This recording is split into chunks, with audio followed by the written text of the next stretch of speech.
우리는 출애굽기 말씀을 함께 나누도록 하겠습니다. 모세의 이야기인데요. 이제 구약의 이야기를 조금 살펴보려고 합니다. 구약은 신약의 베이스이고, 구약을 이해하지 못하고서는 신약의 말씀을 온전하게 이해하고 받아들이기가 어렵습니다. 근데 이제 구약 스토리가 워낙 방대하기 때문에 짤막짤막한 역사 위주로 좀 살펴보려고 해요. 그렇게 하고 사사기 말씀을 좀 본격적으로 볼 텐데, 그 배경을 좀 알아야 돼서 기본적으로 오늘 모세 이야기를 좀 살펴보고, 아마 다음 주까지 모세 이야기가 나올 것 같아요. 그리고 여호수아 짧게 요약하고 그 다음에 이제 사사기 말씀을 좀 보려고 합니다. 출애굽기 2장 11절에서 14절입니다. 기억하십니까? 모세 이야기가 우리 5월 4월 마지막 주였죠. 가정의 달 시작할 때에 요게벳, 모세의 어머니가 모세를 낳았을 때의 마음, 그리고 모세를 어떻게 나일강가에 흘려보냈는지, 그리고 그 과정이 어땠는지를 살펴보았습니다. 그 다음에 대한 이야기입니다. 출애굽기 2장 11절부터 14절 짧은 말씀이니까 오늘은 특별히 온라인으로 예배드리는 몇 분이 계시죠. 우리 같이 소리내서 큰 목소리로 본문 말씀을 읽어 보겠습니다. 시작. 모세가 장성한 후에 한 번은 자기 형제들에게 나가서 그들이 고되게 노동하는 것을 보더니 어떤 애굽 사람이 한 히브리 사람 곧 자기 형제를 치는 것을 본지라.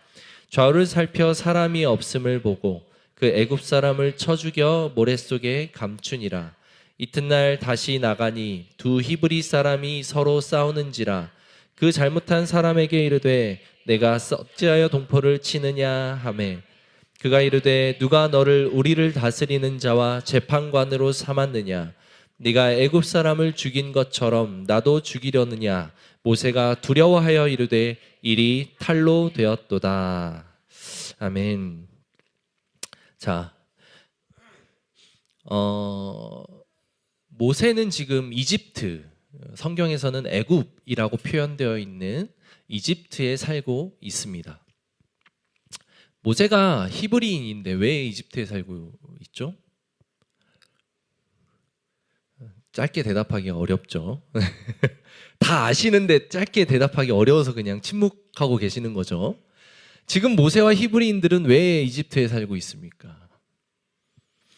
아브라함은 하나님이 부르셨고 하나님이 해주신 그 약속을 따라서 원래 저 멀리 비옥한 초생딸 지역, 메소포타미아 문명 있는 그쪽에서 살다가 하나님의 약속을 따라서 팔레스틴 지역, 가나안이라고 하는 땅에 들어갔어요.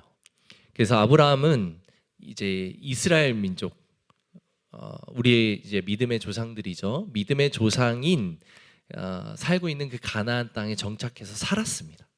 살았는데 그 후대 때 아브라함의 아들의 아들 때, 즉 야곱의 때에 그 가나안에 심각한 기근이 든 거예요. 그래서 그 아브라함의 후예인 민족들 한 70명 정도 되는 가족들이 더 이상 거기에서 살 수가 없어서 이런저런 우여곡절 끝에 애굽이라고 하는 비옥한 곳으로 나일강가로 옮겨서 살게 됩니다. 이제 요셉이라고 하는 인물도 등장하고 이제 다양한 이야기가 등장했죠. 우리 개척 초기에 이 말씀들을 나눴었는데 기억하실지 모르겠습니다. 없으신 분들은 못 들으셨겠죠. 그렇게 이제 아브라함의 이제 후예가 가나안 땅, 하나님이 약속하셨던 그 가나안 땅을 떠나서 이집트에 살 수밖에 없게 된 거예요.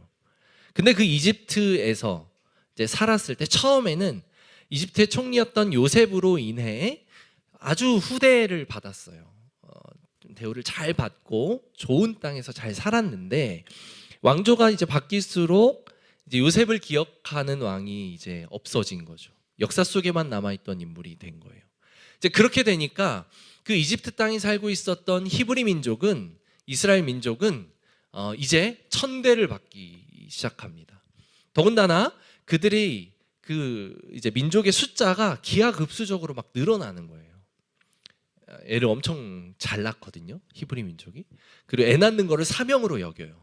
왜냐하면 하나님이 그 후예를 통해 메시아 구원자를 주실 것이다라고 하는 그 메시지가 있기 때문에 영적인 차원, 종교적인 차원과 민족적인 차원, 다양한 차원에서 히브리 민족은 애 낳는 것에 대해 굉장히 열심입니다.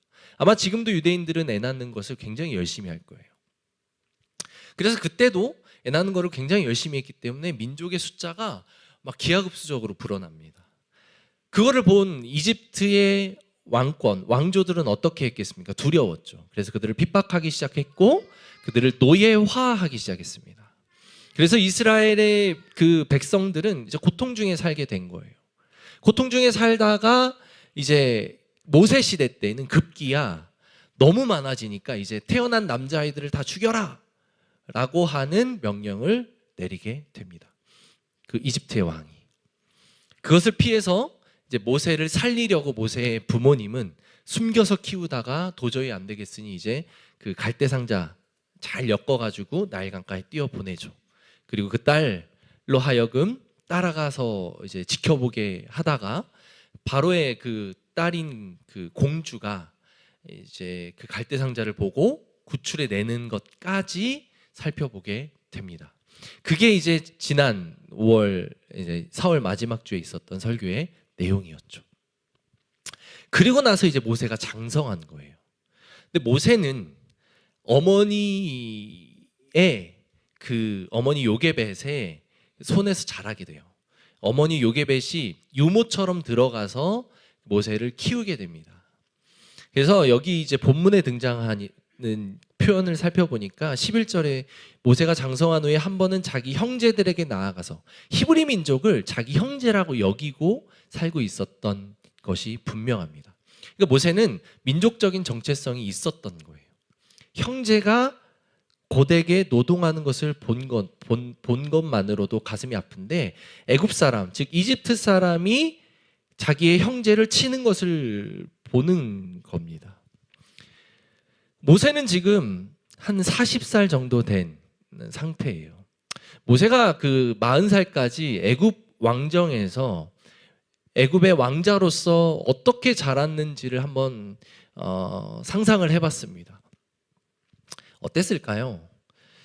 애굽에서 모세의 존재는, 애굽 왕가에서의 모세의 존재는 어땠을까? 아마 굉장히 탄탄한 기반을 갖추고 있지는 않았을 수도 있습니다. 왜? 자기들이 노예로 데리고 있는 민족의 사람이니까. 공주의 자녀라고는 하지만 입양된, 그리고 이제 물가에서 버려졌던 아이를 주운 존재였기 때문일 겁니다. 그럼에도 불구하고 왕자의 신분이었기 때문에 함부로 대할 수 없는 그 묘한 상황에서 아마 40년을 자랐을 거예요. 암살을 시도하고자 하는 그런 시도도 당연히 있었겠죠. 그리고 정치적인 싸움에 휘말리는 일들도 당연히 있었겠죠. 다양한 그 환경에 노출되어 있었을 겁니다. 우리가 알고 있는 그 고대 이집트예요. 이집트는 굉장히 강력한 나라였고 굉장히 그 힘이 있었던 나라였죠. 그곳에서 왕자로 자란 모세의 모습을 한번 상상해 보십시오. 엄청나죠? 자, 그러다가 오늘 이 사건이 등장한 거예요. 한번 거리로 나갔다라고 표현합니다. 11절에 한 번은 이라고 표현한 걸 보니까 뭔가 의도하고 나가지 않은 것 같아요. 오늘 본문에서는 그렇게 표현하고 있죠. 그러다가 애굽 병사를 죽입니다. 그러고 나서 그 애굽 사람을 모래 속에 감추고 13절에 보니까 이튿날 다시 나가니 이번에는 두 히브리 사람이 서로 싸우는 거예요. 처음에는 히브리 민족과 애굽 사람이 싸우고 있었는데 그 다음날 나가서 보니까 자기 동족끼리, 자기 형제들끼리 싸우고 있었던 거예요. 그러니까 모세가 그들을 말립니다. 어찌하여 동포를 치느냐? 왜 너희들끼리 싸우느냐? 라고 하면서 말리려고 해요. 그러니까 그 히브리 민족, 자기 동포에게서 전혀 예상치 못했던 이야기가 나옵니다. 14절 말씀이죠. 그가 이르되 누가 너를 우리를 다스리는 자와 재판관으로 삼았느냐? 네가 애굽 사람을 죽인 것처럼 이제 나도 죽이려고 하는 거냐? 라고 이야기를 합니다. 그리고 나서 모세가 두려워하여 이르되 일이 탈로 되었도다 하고 도망을 칩니다. 자, 모세는 왕자였어요. 왕자가 노예의 한 사람을 자기 그 나라의 병사 한 사람을 죽인 사건으로 그냥 이 일이 탈로 되었도다 하고 도망갔다라고 하는 이야기가 얼핏 봤을 땐 이해가 잘 안 됐습니다. 지금으로부터 3200년에서 3500년 전 정도 되는 완전 고대의 이야기입니다. 철기가 도입되지도 않은 완전 청동기 시대의 이야기예요. 뭐 인권이나 어떤 근대 사회에 이런 합리적인 사고가 통하던 시대가 당연히 아니었겠죠. 힘이면 다였고 지위와 권력이 최고였던 시대였을 거예요. 근데 그런 이집트의 왕자가 병사 한 명을 죽였다고 이 일이 탈로 되었도다라고 하면서 왕자의 집까지 버려두고 도망해서 광야로 들어간 이야기가 모세의 이야기예요. 뭔가 좀 앞뒤가 맞지 않다는 느낌이 들지 않습니까? 그래서 이 말씀을 스데반이라고 하는 신약 시대에 등장하는 사도행전에 등장하는 한 집사님의 이야기를 통해서 한번 살펴보면 좋을 것 같아요. 사도행전 7장 22절 말씀을 한번 보겠습니다. 같이 한번 읽어볼게요. 시작.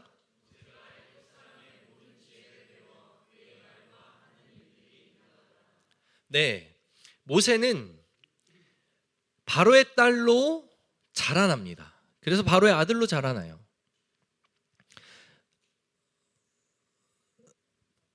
아니죠. 바로의 딸의 아들이죠. 바로의 그 손자죠. 공주의 딸로 자라나게 됩니다. 그런데 여기에서 뭐라고 스데반이 표현하냐면 애굽 사람의 모든 지혜를 배워라고 되어 있죠. 애굽 사람의 모든 지혜라는 표현은 똑똑하고 뛰어난 사람을 일컫는 어떤 그 상투적인 표현, 별명과도 같은 그런 표현이었다라고 이야기를 합니다. 그래서 1세기에 활동했던 고대 유대인 역사가 요세푸스라고 하는 역사가의 기록에 따르면 모세는 왕으로서의 지도자 교육을 받았고 30대에 그의 능력은 이미 검증되어 있었다. 전쟁에 나가 큰 전과들을 많이 올렸다. 왕으로서의 면모를 갖추었다. 라고 표현하고 있습니다. 즉 모세는 이미 장군으로서의 교육도 받았고 행정가로서의 교육도 받았고 정치인으로서의 정치 교육도 받은 유대인의 이 애굽인에게 있어서의 그 지도자 교육을 모두 마친 상태였다라고 우리는 이해할 수 있습니다. 전쟁에 나가서 선봉에 서서 그 전쟁을 승리로 이끄는 모세의 모습을 한번 상상해 보십시오. 그러면서 전과를 올리고 승전보를 울리면서 애굽의 큰 힘이 되었던 왕자로서의 모세, 그게 모세였던 거예요. 근데 그 모세가 사도행전 7장 23절 그 다음 말씀을 보니까 이렇게 표현되어 있습니다. 나이가 40이 되매 그 형제 이스라엘 자손을 돌볼 생각이 나더니 라고 되어 있어요. 이제 모세가 40세가 되니까 자기 자손, 자기 형제 이스라엘 자손을 돌볼 생각이 났다라고 한 거예요. 모세는 노예로 자라고 노예로 이렇게 대우받고 있었던 히브리 민족의 후예였습니다. 어머니의 손에서 비록 유모의 신분이었지만 친어머니의 손에서 자란 모세는 히브리 민족의 정체성이 있었다고요. 그랬던 모세에게 형제 돌볼 생각이 났다라고 표현할 정도로 사명감이 있었던 거예요. 자기 노예, 자기 백성, 민족이지만 노예로 살고 있었던 우리 히브리 민족을 구원해야겠다. 또는 이들이 정상적인 삶을 살 수 있도록 도와야겠다. 그게 나의 사명이다. 아마 내가 이집트의 왕자로서 자라게 된 하나님의 섭리는 우리 백성을, 우리 민족을 돌보는 것이 아닐까라고 하는 어떤 민족적인 정체성이 강하게 자리 잡고 있었던 것이죠. 그래서 형제 돌볼 생각이 났다라고 표현하고 있습니다. 그래서 모세는 그 일을 거사하기로, 그 일을 시작하기로 40세가 되어 작정을 하고 나선 거예요. 이제 행동을 해야 되는 거죠. 이미 왕으로서 정치적이고 군사적이고 행정적인 그 교육들을 완벽하게 수행할 수 있었던 상태의 모세는 이제 자기 민족들에게 인정받는 일만 남았습니다. 그래서 출애굽기에는 하루는 이라고 표현된 우연히 나간 것처럼 보이지만 모세는 아마도 마음에 작정하고 움직이기로 시작했을 가능성이 큽니다. 나가서 돌아보는데 때마침 그 사건, 그 상황이 발생된 거예요. 히브리 민족, 자기의 동포가 애굽의 병사에게 괴롭힘 당하는 상황을 마주친 겁니다. 그러고 나서 애굽의 병사를 이 모세는 때려 죽입니다. 히브리 민족은 그 광경을 보고 무슨 생각을 했을까요? 와, 모세라고 하는 이집트의 왕자가, 애굽의 왕자가, 우리를 핍박하고 압제하는 이 지배국가의 최고 권력을 가지고 있는 이 왕자가 우리를 위해 자기 나라의 백성을 죽였다. 자기 나라의 병사를 죽였다. 히브리인들에게 이 사실은 어떤 의미로 다가갔을까요? 상상을 해봤는데 너무 벅찰 것 같았어요. 우리에게도 이제 광명이 비치는가? 우리에게도 이제 이 노예 생활을 벗어날 수 있는 뭔가 희망이 있는가? 그를 통해 뭔가 이 척박하고 고통스러운 상황에 변화가 있을까? 라고 하는 작은 희망이 시작되지 않았을까? 어떤 희망도 없었던 절망적인 상황에 있던 그들에게 지배국가의 왕자가 했던 그 행동은 우리 편이 생긴 거예요. 그냥 단순히 그냥 권력자가 아니라 나라의 최고 권력자, 그 왕자가 우리 편이 되어 주었다. 아마도 굉장한 사건이었을 거라고 생각이 됩니다. 모세는 그것을 노린 것 같았어요. 그래서 이튿날 다시 그 현장으로 나아갑니다. 아니, 사람 죽여놓고 그 현장에 다시 찾아간 모세의 그 마음이 어떤 마음이었을까요? 왜 다시 사람 죽여놓고 그 현장에 나갔겠습니까?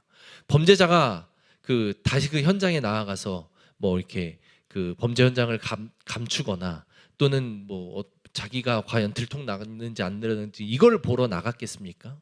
아니었을 거예요. 모세는 그곳에 나아가서 히브리 민족이 내가 전날 행했던 그 모습을 통해 어떤 반응들을 보일지가 궁금했고, 자기가 이제 자기의 마음을 보였으니 이제 너희들도 너희의 마음을 보여라. 과연 나를 따를 용기가 있느냐? 과연 그 노예 생활을 청산할 마음과 생각이 너희들에게 있느냐라고 하는 것을 모세는 아마 확인하고 싶었을 거예요. 이제 혁명을 일으키자, 군사적인 반란을 일으키자, 너희들이 준비되면 이제 나는 준비됐다.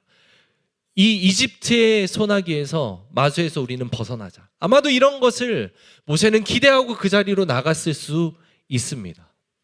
그래서 히브리인이 모세에게 네가 뭔데 우리를 말리냐? 누가 너를 우리의 재판관으로 삼았느냐라고 하는 그 말에 모세가 탄로되었도다, 들통났도다라고 하면 도망가는 일은 그냥 단순히 애굽 병사를 쳐 죽여서 그랬던 게 아니라 반역을 꾀했던 모세의 그 마음이 들통나지 않았겠는가라고 생각하는, 그래서 두려웠던 거예요. 병사 하나를 쳐 죽인 것으로 왕자가 도망할 정도로 모세의 입지가 그렇게 열악하지 않았었습니다.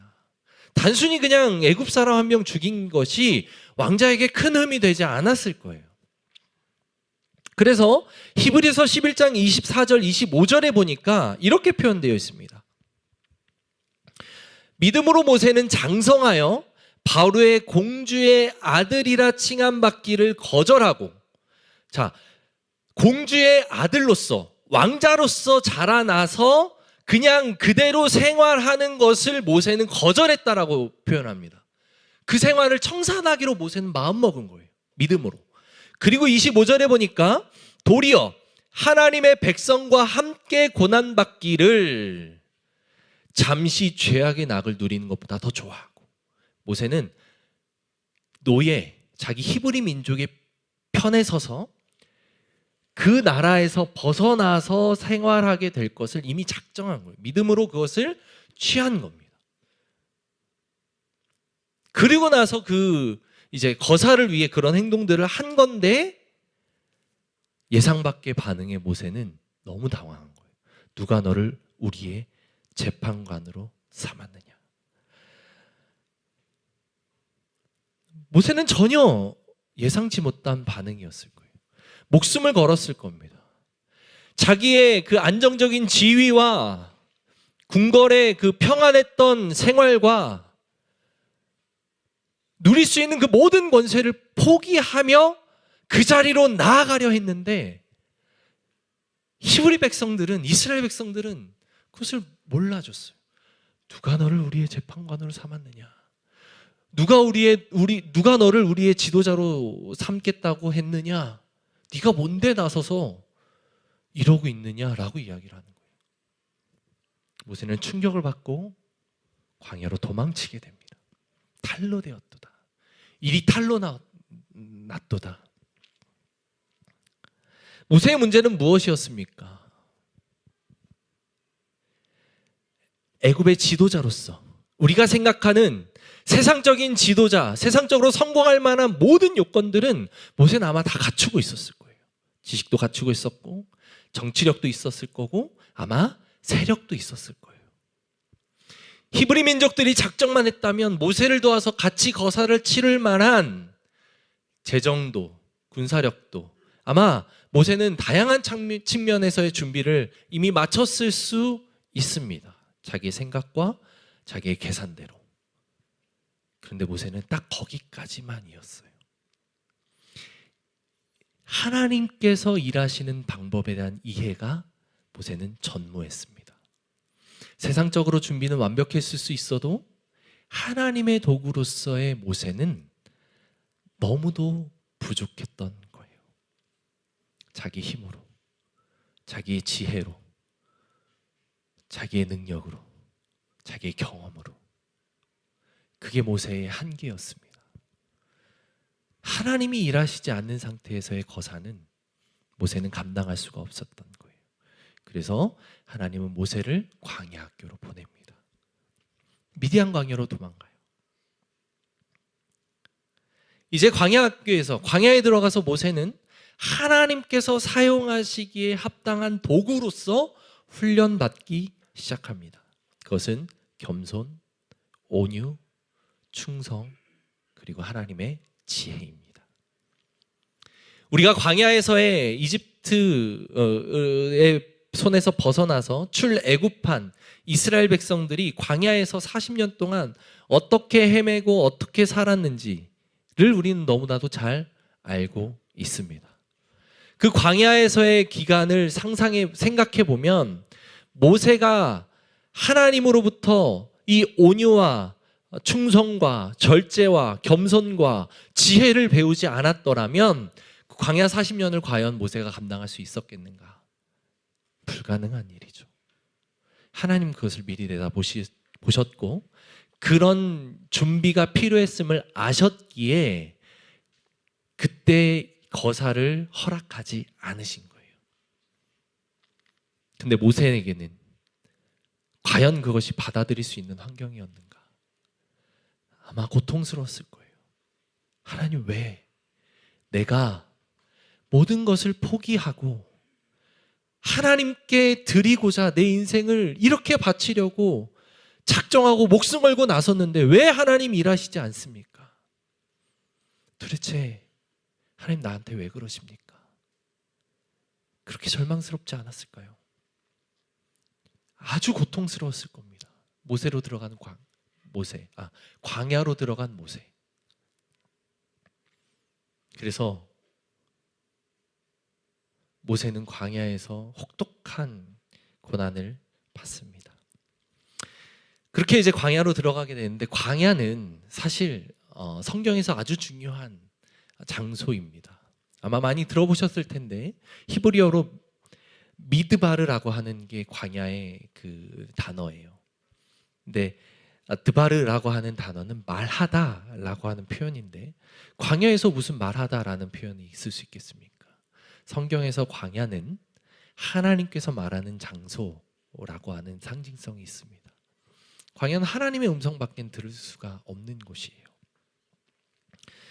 그 광야로 들어갑니다. 그래서 모세가 광야에서 어떤 생활들을 하는지를 간단하게 살펴볼 텐데, 처음 맞닥뜨린 상황은 우물가를 맞이하죠.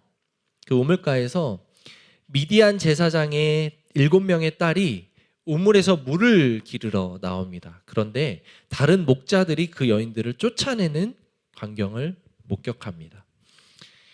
아주 절망적인 상태의 모세는 그냥 인생을 그냥 놔버려도 되고 포기해도 되는데, 그 상황에서 할 수 있는 최선의 것을 합니다. 무엇을 하냐면 여인들을 도와요. 그리고 그 목자들을 쫓아냅니다.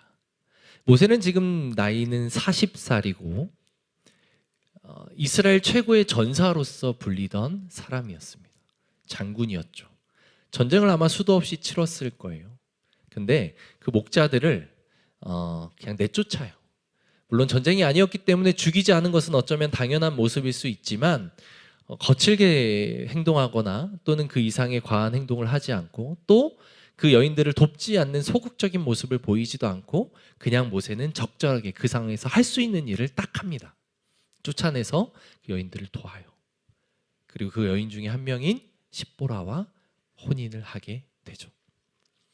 그 여인한테 반해서 쫓아냈을 수는 있겠지만 그럴 만한 상황은 아니었겠죠. 모세는 아주 극도로 절망감 속에 빠져 있었을 테니까. 근데 어찌됐든 할 일을 합니다. 이게 모세가 스스로 계획했던 인생, 아마도 스스로 나는 이제 더 이상 재기할 수 없고 40년 동안 어머니 요게벳의 손에서 자라면서 품고 있었던 히브리인의 사명, 정체성은 이제 나는 더 이상 그 사명을 감당할 수 없는 존재가 되었다라고 생각했던 모세, 그 모세가 이제는 끝이라고 생각했지만 하나님은 이때부터 일하기 시작하시는 거예요. 이제 모세를 만들어가기 시작하는 거죠.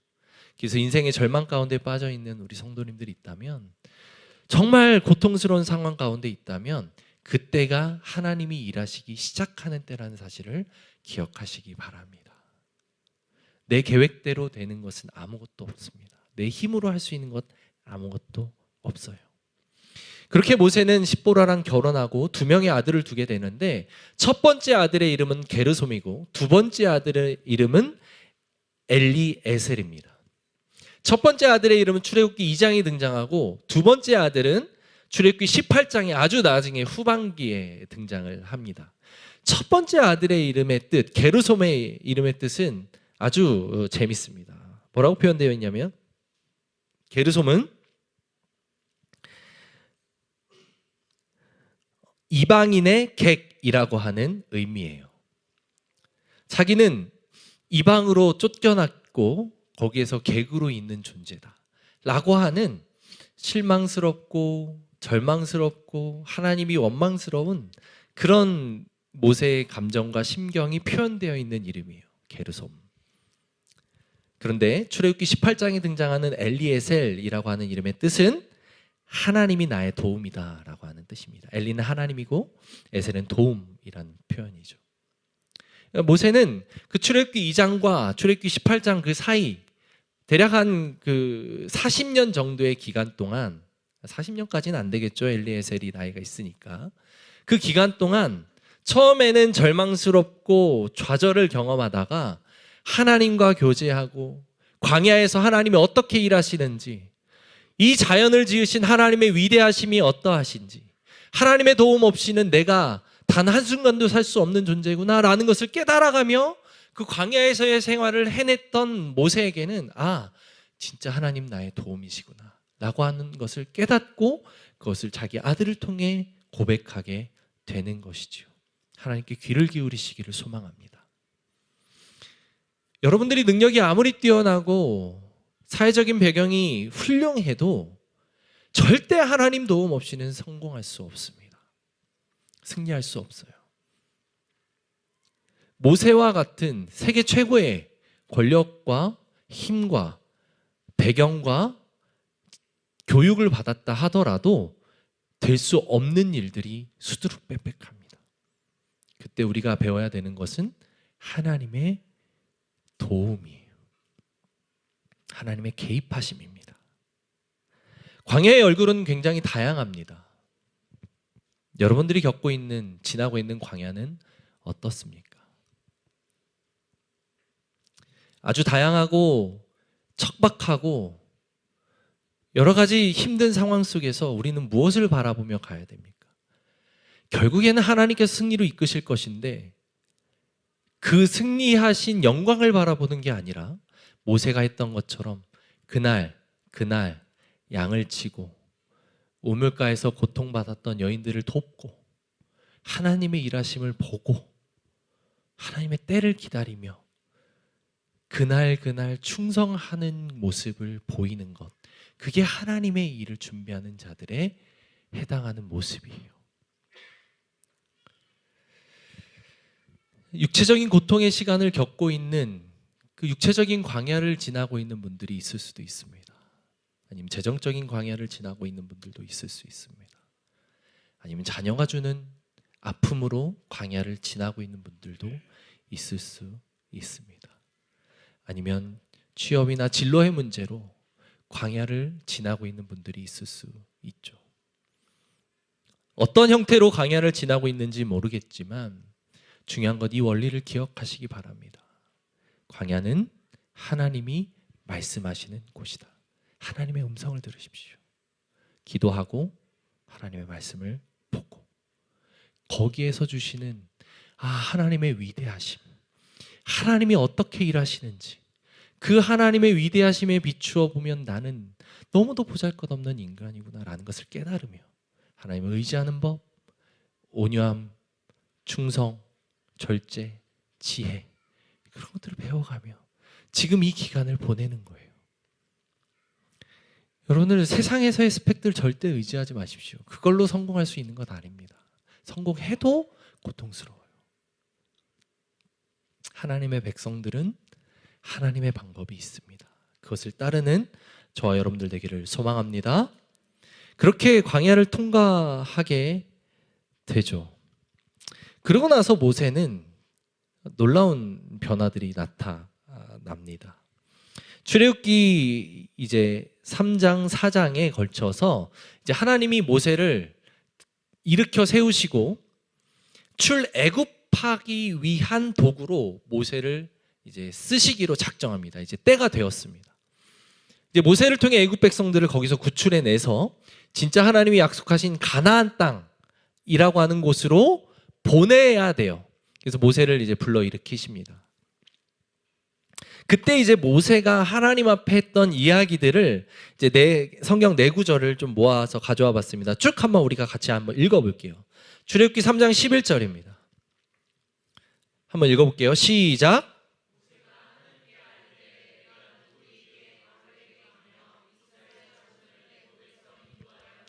자, 내가 누구이기에 바로에게 가며 이스라엘 자손을 애굽에서 인도하여 내리까? 내가 어떻게 바로에게 갑니까?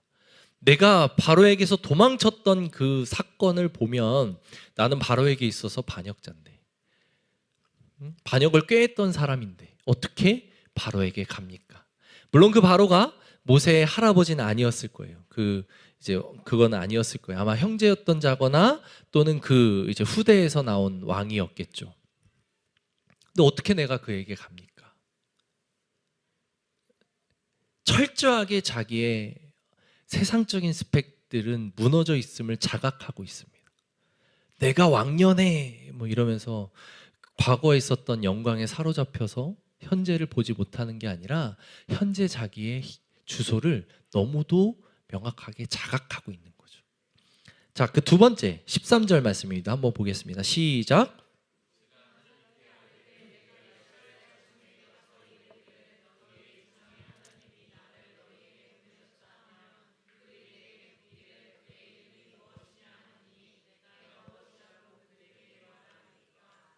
이거는 이제 이스라엘 자손들에게 내가 뭐라고 얘기합니까?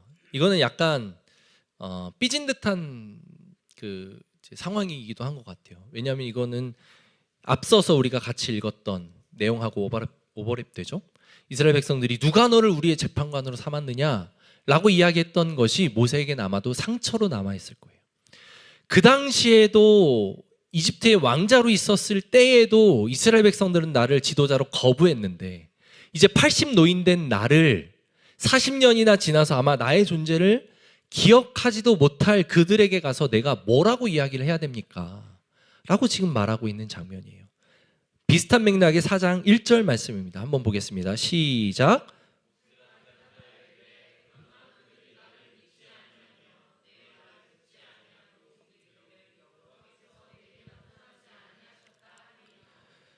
하나님이 나를 보내셨다라고 내가 얘기를 해도 그들이 안 믿으면 어떡합니까? 그들이 네가 뭔데 그렇게 이야기를 하면 어떻게 하나님이 너를 보냈는지 증명할 거야? 라고 모세의 마음속엔 두려움이 있을 수 있잖아요. 그러니까 모세는 스스로 이제 할 수 있는 게 아무것도 없다고 이미 생각하고 있는 거예요. 하나님 진짜 그들이 어떻게 믿게 할 건데요? 라고 모세가 지금 묻는 장면이에요. 그럴 수 있죠? 이 모습들이 얼핏 보면 그냥 이 장면만 그냥 아무 생각 없이 쭉쭉 읽어가면 정말 모세는 너무 한심해 보여요. 어떻게 하나님이 이렇게까지 말하는데 모세가 이 핑계 저 핑계 저 핑계를 막 한 3가지씩 막 4가지씩 막 이렇게 대가면서 이리 피하고 저리 피하고 막 회피하는 것, 사명 하나님의 부르심을 회피하는 것처럼 보이지만 실제로 안으로 들어가서 살펴보면 구체적으로 합리적으로 이 광경을 살펴보면 모세의 이 질문은 너무도 타당한 거였어요. 왕자의 시절에도 거부당했는데 자기가 무슨 힘으로 이것을 합니까? 라는 이야기이죠. 그리고 마지막으로 모세는 이야기를 합니다. 출애굽기 4장 10절을 살펴봅니다. 시작.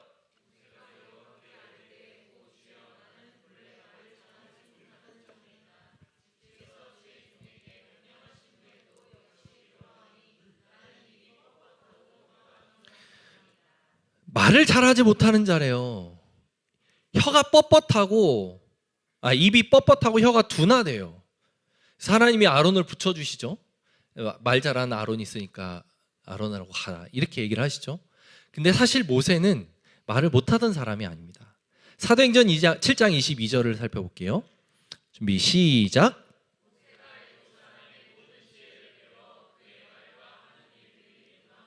모세가 말을 못했을 리가 없죠.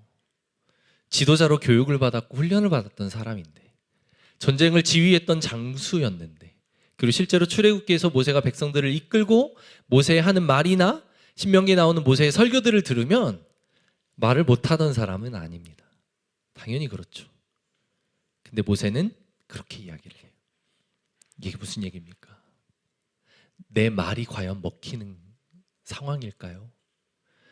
내가 아무리 그들을 설득하고 이야기를 한다 해도 나는 자신이 없습니다. 모세는 그렇게 이야기를 하고 있는 거예요. 해봤으니까.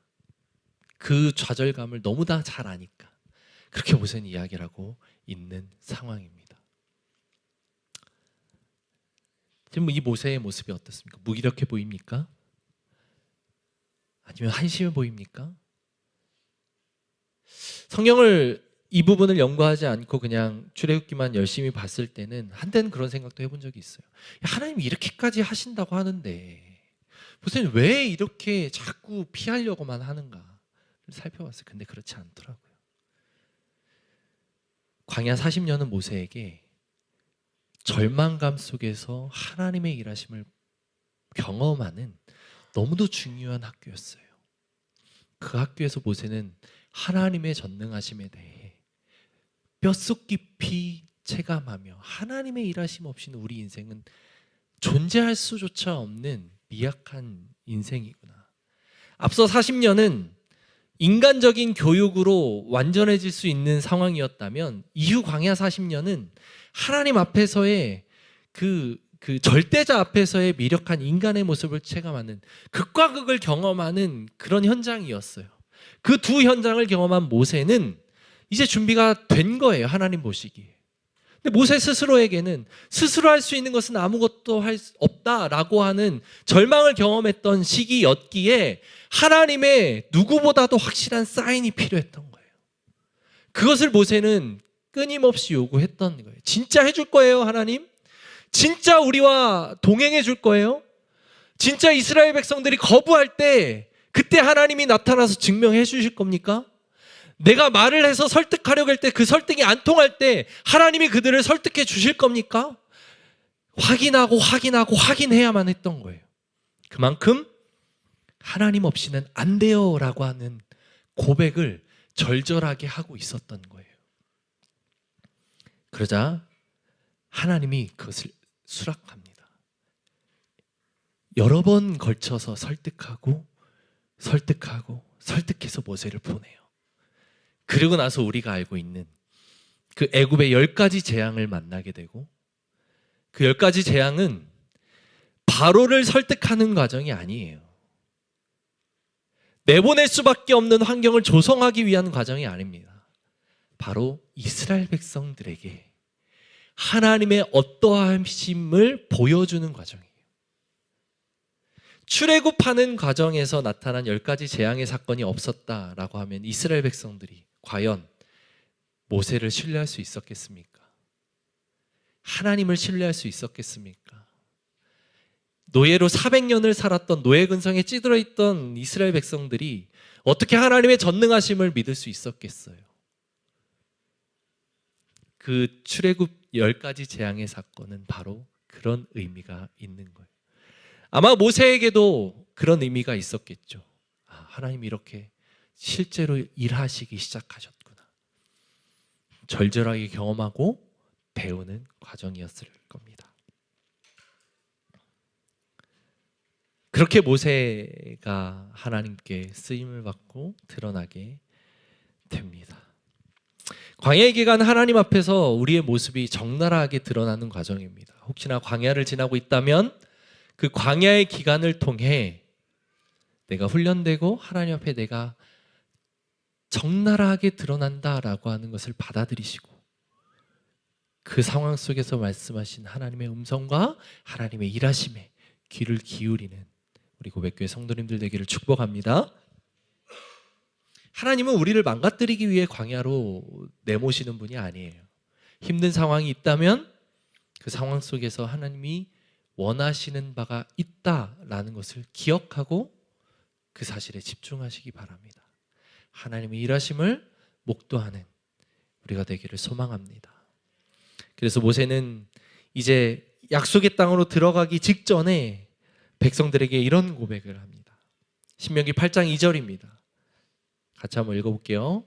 시작.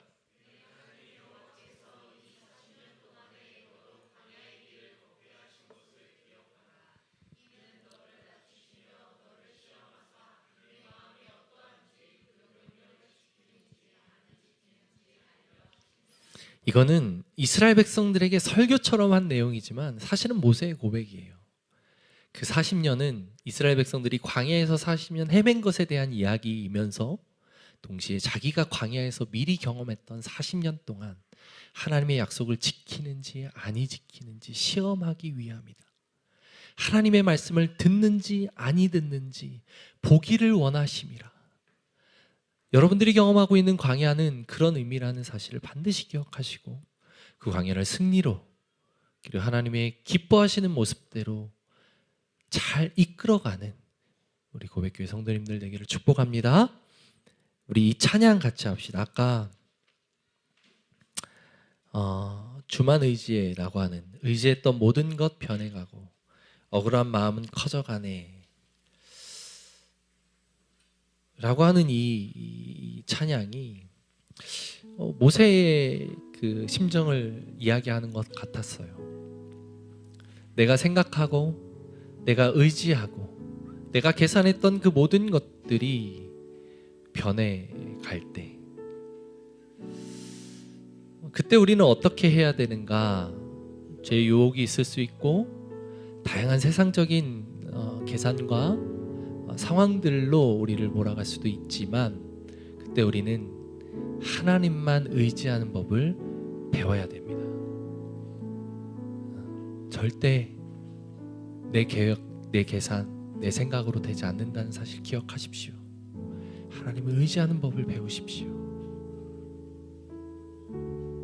같이 찬양합시다.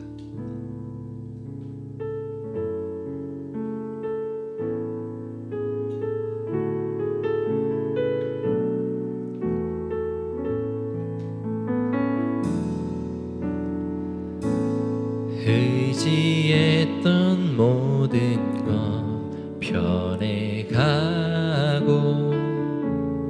억울한 마음은 커져가네.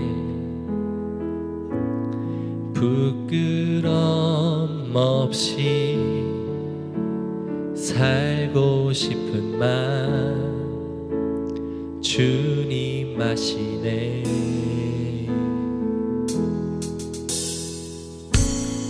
모든 일을 선으로 이겨내고 죄의 유혹을 따르지 않네. 나를 구원하신 영원한 그 사랑 크신 그네 날 붙드시네. 주어진 내 삶이 작게만 보여도 선하신 주 나를 이끄신 보내. 중심을 보시는 주님만 따르네. 날 택하신 주만 의지해. 보이는 상황에 무너질지라도 예수 능력이 나를 붙드네. 보이지 않아도 주님만 따르네. 내 평생 주님을 노래하리라. 의지했던 모든 것 변하고 의지했던 모든 것 변해가고 억울한 마음을 커져가네. 아멘. 부끄럼 없이 살고 싶은 마음 아멘 아시네.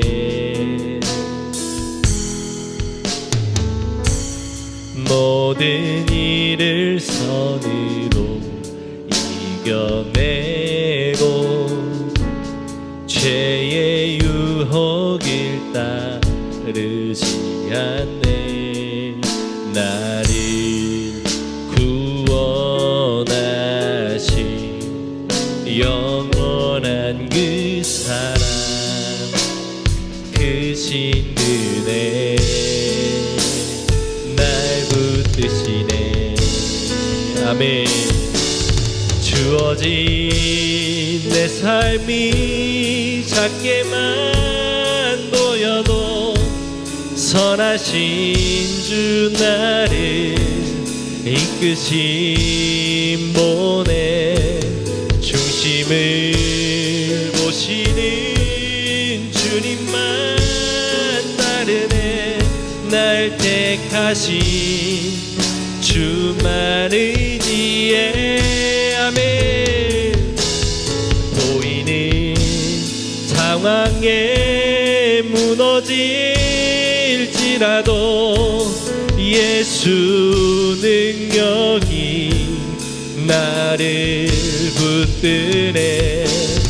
보이지 않아도 주님만 따르네.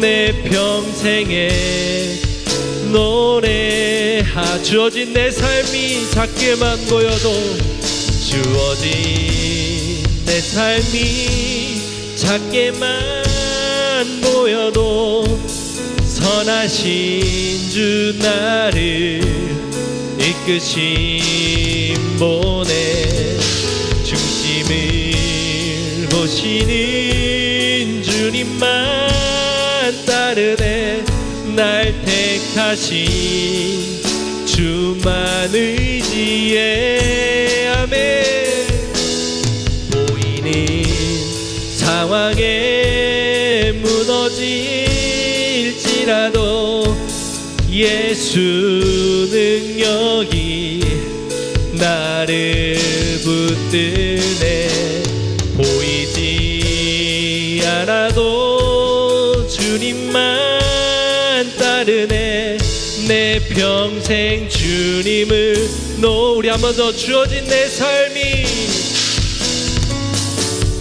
주어진 내 삶이 작게만 보여도 선하신 주 나를 이끄심 보내 중심을 보시는 주님만 따르네 날 택하신 주만 의지해 보이는 상황에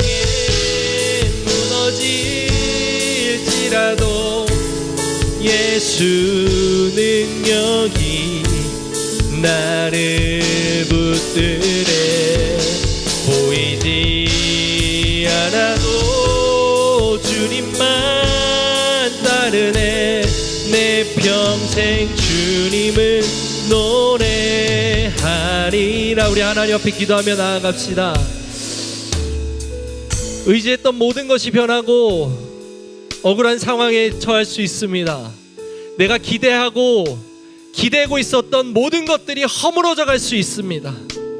그래서 내 삶이 너무 초라해 보이고 내 인생이 바닥을 겪고 있는 것 같고 내 인생이 너무도 부끄러워질 때가 있습니다. 그러나 하나님을 보십시오.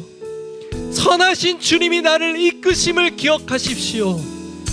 모세를 그 80세 된 광야 40년 동안 너무도 보잘것없어진 그 모세를 일으켜 세우시고 민족의 위대한 지도자로 삼으셨던 그 하나님의 선하신 손길을 기억하십시다. 여러분들이 어떤 상황에 있든 어떤 보잘것없고 초라한 상황에 있을지라도 하나님은 선하십니다. 그리고 여러분을 사용하실 것입니다. 여러분들을 일으키실 것입니다. 그 손길을 의지해서 그 자리로 나아가는 하나님의 사용하시는 도구로 나아가는 그런 우리의 삶을 기대합시다. 하나님의 선하심을 기대합시다. 그 주님을 노래합시다. 그 주님 앞에 기도하며 나아갑니다. 기도하겠습니다. 하나님 아버지, 우리의 상황들을 바라볼 때마다 아버지 너무 초라하고 너무 힘들고 너무 고통스러울 수 있습니다. 그러나 하나님의 선하심을 기억하고 하나님의 신실하심을 기억하고 하나님의 위대하심을 기억하며 아버지 하나님 포기하지 않는 믿음으로 하나님 앞에 그렇게 나아가는 우리들 인생 될 수 있도록 주님 역사하여 주시옵소서. 주님 기대하고 기대합니다. 주님 우리가 사모합니다. 그 하나님의 일하심을 너무도 사모합니다. 하나님 일하여 주십시오. 하나님 선하신 하나님을 의지하고 그 하나님을 노래하는 것을 멈추지 않으며 그 하나님의 위대하심 앞에 무릎 꿇고 나아가는 그런 우리 주님의 백성 우리 삶을 낼 수 있도록 하나님 역사하여 주시옵소서. 주님 그 일을 기대하고 사모합니다. 그 일 앞에 나아가 절대로 포기하지 않고 내 삶을 놓아버리지 않는 그런 우리 내 인생 될 수 있도록 하나님 역사하여 주시옵소서. 주님 일하여 주십시오. 하나님 그렇게 우리 삶에서 역사하여 주시옵소서. 사랑의 하나님, 하나님을 알면서도 하나님의 그 신실하심과 하나님의 능력을 알면서도 하나님 우리는 우리의 삶의 연약함, 무너짐 그리고 좌절스러운 모습, 절망스러운 모습이 더 크게 다가오는 것은 아버지 하나님 우리의 연약함 때문이 아닌지요, 우리의 믿음 없음이 아닌지요. 그럴 때마다 더욱 하나님께 나아가고 하나님 앞에 기도하고 하나님의 말씀을 들으며 말씀하시는 하나님, 이끄시는 하나님, 일하시는 하나님, 신실하신 하나님께 우리의 시선을 두고 집중할 수 있도록 하여 주시옵소서. 절망적인 상황과 우리의 현실을 보는 것이 아니라 하나님의 위대하심과 신실하심과 전능하심을 바라보는 우리 내 인생 될 수 있도록 주님 인도하여 주옵소서.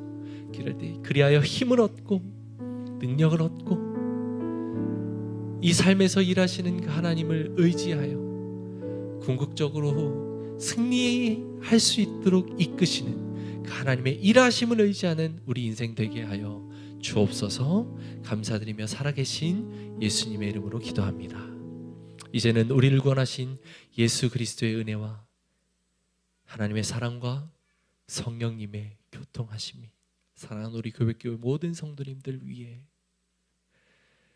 절망 가운데 있음에도 좌절 가운데 있음에도 이 말씀을 통해 위로받고 모세를 일으키시고 사용하시는 그 신실하신 하나님의 일하심을 기억하며 우리도 그 하나님을 바라고 있습니다 라고 고백하는 사랑하는 모든 주의 백성들 머리 위에 이제로부터 영원토록 함께 있을지어다. 아멘.